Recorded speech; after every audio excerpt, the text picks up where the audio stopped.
ప్రాణాపాయ స్థితిలో ఉన్న దీప, జ్యోత్స్నాని అరెస్ట్ చేయించి నిజాలను బయటపెట్టిన కార్తీక్. అసలు ఇదంతా ఎలా జరగబోతుంది అనేది ఈ వీడియోలో తెలుసుకుందాం. కార్తీక్ దీపల పెళ్లికి శ్రీధర్ అయితే వస్తానని ఒప్పుకొని మొత్తం కుటుంబ సమేతంగా శివనారాయణ ఇంటికి వస్తాడు.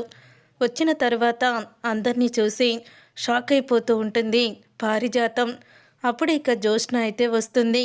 ఇక జ్యోత్స్న వచ్చి శ్రీధర్తో అంటూ ఉంటుంది, ఏంటి మావయ్య, మీ కొడుకు మిమ్మల్ని తండ్రిగా గౌరవించాడు, అత్తయ్య మిమ్మల్ని భర్తగా కూడా గౌరవించదు. అలాంటి వాళ్ళిద్దరి కోసం మీరు ఈ పెళ్లి చేయడానికి ఎలా ఒప్పుకున్నారు? అయినా దీప ఒక బిడ్డకి తల్లి, అలాంటి దీపని కోడలుగా చేసుకోవడానికి ఎలా ఒప్పుకున్నారు?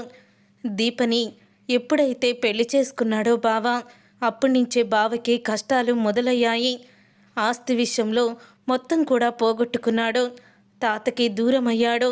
అయినా వాళ్ళందరికీ దూరమయ్యి ఈరోజు మా ఇంట్లో పనివాడిగా బతుకుతున్నాడు. ఇంతటి దౌర్భాగ్యం దీప వల్లే కదా వచ్చింది. మరి అలాంటప్పుడు దీపని పెళ్లి చేసుకోవడానికి దగ్గరుండి మీరే పెళ్లి చేసి మీ కొడుకు జీవితాన్ని మరింత నాశనం చేయడానికి ఎందుకు ఒప్పుకున్నారు అని అడుగుతూ ఉంటుంది జ్యోత్స్న. అప్పుడే ఇంకా శ్రీధర్ అయితే, నేను ఇప్పుడు నా కొడుకు పెళ్లి గురించే వచ్చాను, అవన్నీ కూడా నాకు అనవసరం, తండ్రిగా నా బాధ్యతని నేను నిర్వర్తిస్తాను. వాడి భవిష్యత్తు ఎలా ఉంటుందో వాడికి తెలుస్తుంది. వాడి ఇష్టం మీదే నేను కూడా వాడికి తండ్రిగా దగ్గరుండి పెళ్లి చేయాలని అనుకుంటున్నాను అని అంటూ ఉంటాడు శ్రీధర్. అయితే కొడుకు జీవితం నాశనం అయిపోతుందన్నా కూడా వినిపించుకొని తండ్రిని నిన్నే చూస్తున్నాను అని జ్యోత్స్న అంటూ ఉంటుంది. అప్పుడే ఇక కార్తీక్ వస్తాడు.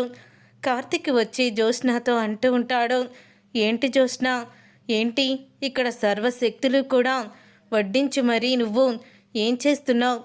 మా నాన్ని ఈ పెళ్ళికి లేకుండా వెనక్కి పంపేయాలని చాలా పెద్ద ప్లానే వేసినట్టున్నావు అని అంటూ ఉంటాడు కార్తీక్. అయితే ఇంతలో శివనారాయణ వస్తాడు.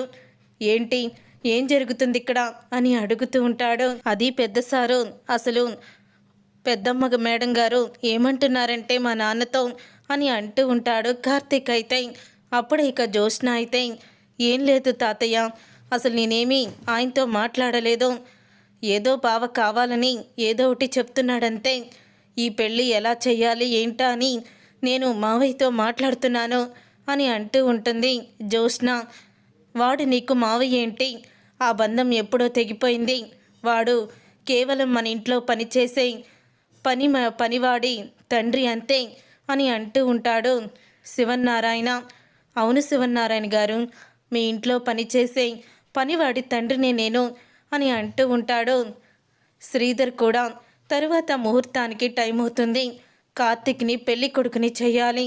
కార్తీక్, దీప ఎక్కడా అని అడుగుతూ ఉంటాడు శివనారాయణ.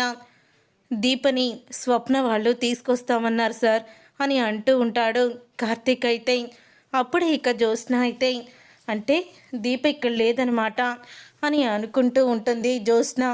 ఇక అనుకొని పక్కకి వెళ్తుంది. అలా పక్కకి వెళ్ళి ఎవరికో ఫోన్ చేస్తుంది.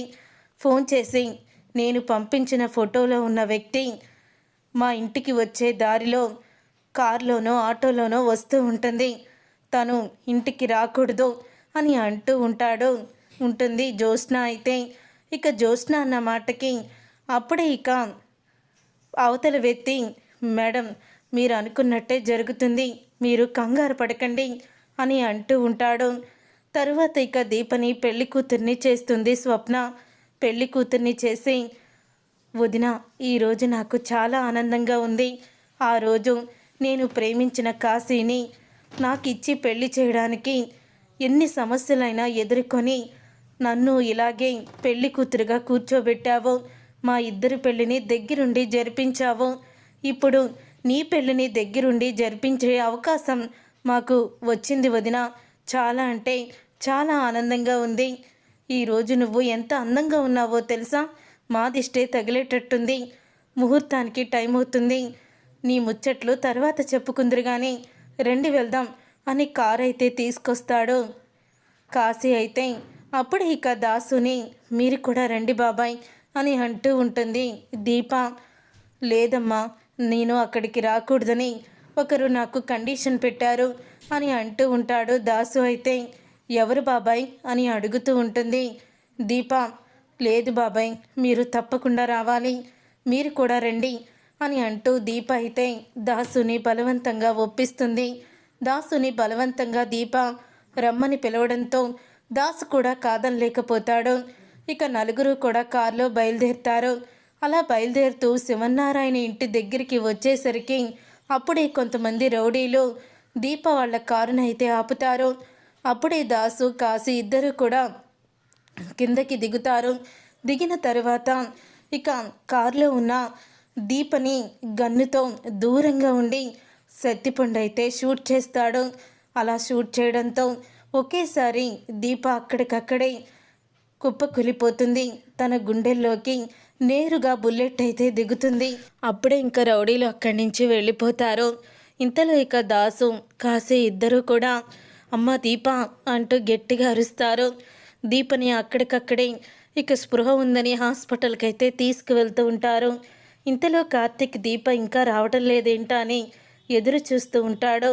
అలా ఎదురు చూస్తూ ఉన్నప్పుడే కాశీ అయితే కార్తిక్కి ఫోన్ చేసి ఇక జరిగింది చెప్తాడు. జరిగింది చెప్పడంతో అప్పుడే ఇంకా కార్తిక్ ఒక్కసారి దీప అని గట్టిగా అరుస్తాడు.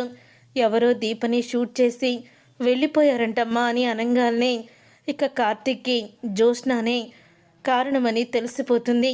ఇక హాస్పిటల్కి వెళ్తాడు. వెళ్ళిన తర్వాత అప్పుడే ఇక దీప అయితే చాలా ప్రాణాపాయ స్థితిలో ఉంటుంది. అలా ప్రాణాపాయ స్థితిలో దీప ఉన్నప్పుడు అందరూ కూడా అక్కడికి వస్తారు. వచ్చిన తర్వాత ఇక జ్యోత్స్న అయితే నాటకం మొదలు పెడుతుంది.